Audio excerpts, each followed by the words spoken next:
हमारी जो ऑर्गेनाइजेशंस हैं, पर्सनल लॉ बोर्ड है, जमीयत उलमा है, इन लोगों ने एक आह्वान कर दिया कि साहब पब्लिक बाहर निकल जाए, पब्लिक सड़कों पर आए।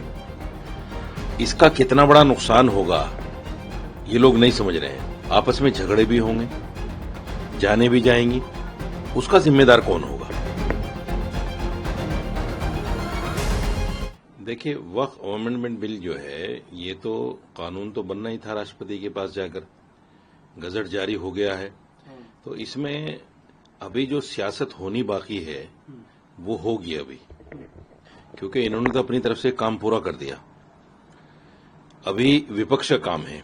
अब आप देख रहे हैं कि झुंझुनू में आकर अखिलेश यादव ने 2-3 प्रेस को बैन कर दिया, क्योंकि जो लोग इनसे चुभते हुए सवालात पूछेंगे वक्फ बिल को लेकर, वो यकीनी तौर पर ये कहीं ना कहीं उससे झुंझलाएंगे और उसको बैन करेंगे। दूसरे हमारी जो ऑर्गेनाइजेशंस हैं, पर्सनल लॉ बोर्ड है, जमीयत उलमा है, इन लोगों ने एक आह्वान कर दिया कि साहब पब्लिक बाहर निकल जाए, पब्लिक सड़कों पर आए। इसका कितना बड़ा नुकसान होगा ये लोग नहीं समझ रहे हैं।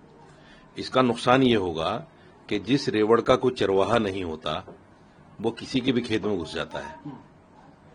जब पब्लिक को आप कमांड नहीं करोगे, आप साथ में नहीं रहोगे, तो पब्लिक प्राइवेट संपत्ति को भी नुकसान पहुंचाएगी, पब्लिक सरकारी संपत्ति को भी नुकसान पहुंचाएगी, आपस में झगड़े भी होंगे, जाने भी जाएंगी, उसका जिम्मेदार कौन होगा? अभी कल एक खबर आई कि साहब मणिपुर में एक बीजेपी नेता का घर जला दिया भीड़ ने वक्फ अमेंडमेंट बिल को लेकर। तो ये जो सारी चीजें हैं ये कहीं ना कहीं ऑर्गेनाइजेशन को समझना पड़ेगा, और जिस तरह की आग विपक्ष लगाने की कोशिश कर रहा है वक्फ अमेंडमेंट बिल के नाम पर, वो आग बहुत देर तक ठंडे होने वाली नहीं है। ये मुसलमानों को समझना पड़ेगा। जो भी सरकारें हैं वो अपने तौर से बिल लाती हैं। कांग्रेस भी बिल लेकर आई, बहुत सारे बिल ऐसे भी हुए कि जिसके लिए हमें सड़कों पर निकलना पड़ा, काला कानून तक कहा गया, हाथ में पट्टी भी बांधी गई, सड़कों पर भी आए, वापस भी हुआ। तो सरकारें अपने तौर पर बिल लाती हैं, और इन बिलों का बहुत ज्यादा महत्व इसलिए भी मैं नहीं मानता क्योंकि ये प्रॉपर्टियां पहले भी सरकारों के पास थी, सरकार ही इसको संचालित करती थी, अब भी सरकार के पास है, पहले भी सरकारों ने इसमें खुर्द-बुर्द किया है, अब भी सरकार करेगी। तो इसमें सिर्फ इसलिए कि बीजेपी ये कानून लेकर आ गई इसलिए आप रो रहे हैं। देखिए, मैं आपको ये चीज दिखाता हूं। ये सारी प्रॉपर्टीज हैं, ये करीब 250 बीघा है और दिल्ली के अंदर है। दिल्ली में 250 बीघे जमीन का मतलब ये है कई हजार करोड़ रुपए किराया सालाना दिल्ली के अंदर।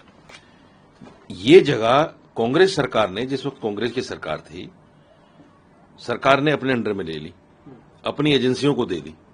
दिल्ली सरकार और केंद्र सरकार दोनों ने, सबके पास है ये। तो सवाल ये है कि अगर कांग्रेस हमारे लिए अच्छी होती, मुसलमानों को भला चाहती, तो गुरुद्वारा प्रबंधक कमेटी की तरह एक कमेटी बनाती और इन प्रॉपर्टियों को मुसलमानों को हैंड ओवर कर देती। लेकिन कांग्रेस ने ऐसा नहीं किया। 1970 का गजट आया और गजट लाने के बाद ये सारी प्रॉपर्टियां अपने पास रख ली। उसके बाद में कुछ प्रॉपर्टियां जो है 123 करीब प्रॉपर्टियां एएसआई को दे दी।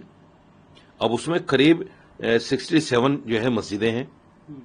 अब उनका मिसयूज होगा इस बिल के आने के बाद, यकीनी तौर पर, क्योंकि वो सरकारी संपत्ति है। सरकार ये कहेगी मेरी संपत्ति, मैं कुछ भी कर सकता हूं। फिर उस पर प्रोटेस्ट होंगे, झगड़े होंगे, धरने प्रदर्शन होंगे। तो ये जो सारी चीजें हैं ये तो होना तय है। लेकिन मेरा कहना सिर्फ मुसलमानों से ये है, बीजेपी ये बिल लेकर आई है इसलिए इसका विरोध करना गलत है। सर, एक और खबर सामने, नाम बदले दिए, वह यहाँ शासन करने की मंशा से आया था। धाराशिव को उस्मानाबाद कहा गया, संभाजी नगर को औरंगाबाद कहा गया। हम बाद शब्द को ही हटाना चाहते हैं। हटा दो, उन शहरों को खत्म कर दो। वो जो शहर हैं उनको जमीन से हटा दो। अगर नाम आपने बदल दिया, उनका नाम बदलने से क्या होगा? शहर तो फिर भी जो को तो रहेगा ना। उसी को जमीन से हटा दो, क्योंकि कोई याद औरंगजेब की ना बचे। अगर आपने उसका नाम बदल दिया तो हिस्ट्री में एक चीज तो लिखी जाएगी कि इसका नाम पहले खुल्दाबाद था, फिर आपने इसका फला नाम कर दिया, इसका फला आबाद था, इसका नाम ये तो हिस्ट्री में लिखा जाएगा, वो तो अमर हो गया, वो तो अमर हो गया। उसको आप कैसे हिस्ट्री से निकालेंगे? अगर हिस्ट्री से निकालने की कोई स्कीम आपके पास हो तो उसको करो। सिर्फ नाम बदल देने से कुछ नहीं होता। बकौल शेक्सपियर के नाम में कुछ नहीं रखा है। आदमी के जो कर्म होते हैं, उसका जो कर्तव्य होता है, वो अगर सही तरीके से आदमी निभाता है, ये जिम्मेदारी, ये सरकार की जिम्मेदारी जो मिली है इन लोगों को, मैं समझता हूं ये अपने तौर पर संवैधानिक तरीके से इसको नहीं इस्तेमाल कर रहे हैं। कहीं ना कहीं इन चीजों से नफरत फैलती है। बीजेपी को भी चाहिए कि ये चीजें, इस तरह की बातें ना करें। मुसलमान कहीं ना कहीं आपके करीब आना चाहता है।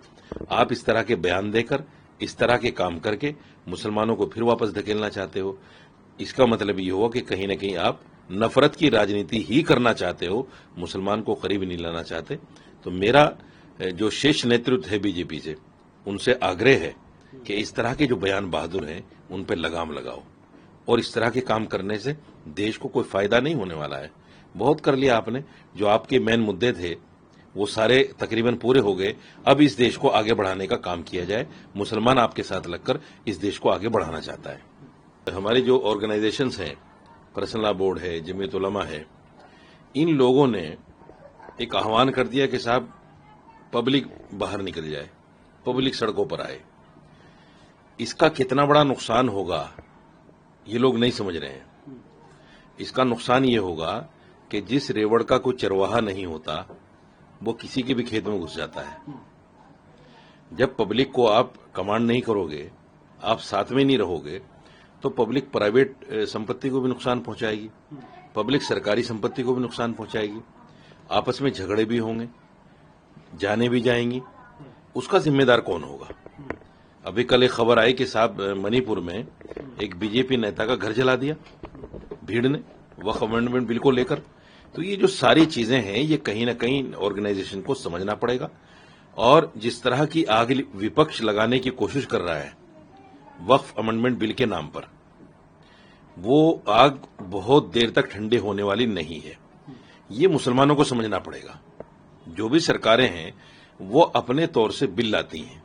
कांग्रेस भी बिल लेकर आई, बहुत सारे बिल ऐसे भी हुए कि जिसके लिए हमें सड़कों पर निकलना पड़ा। काला कानून तक कहा गया, हाथ में पट्टी भी बांधी गई, सड़कों पर भी आए, वापस भी हुआ। तो सरकारें अपने तौर पर बिल लाती हैं, और इन बिलों का बहुत ज्यादा महत्व इसलिए भी मैं नहीं मानता क्योंकि ये प्रॉपर्टियां पहले भी सरकारों के पास थी, सरकार ही इसको संचालित करती थी, अब भी सरकार के पास है। पहले भी सरकारों ने इसमें खुर्द-बुर्द किया है, अब भी सरकार करेगी।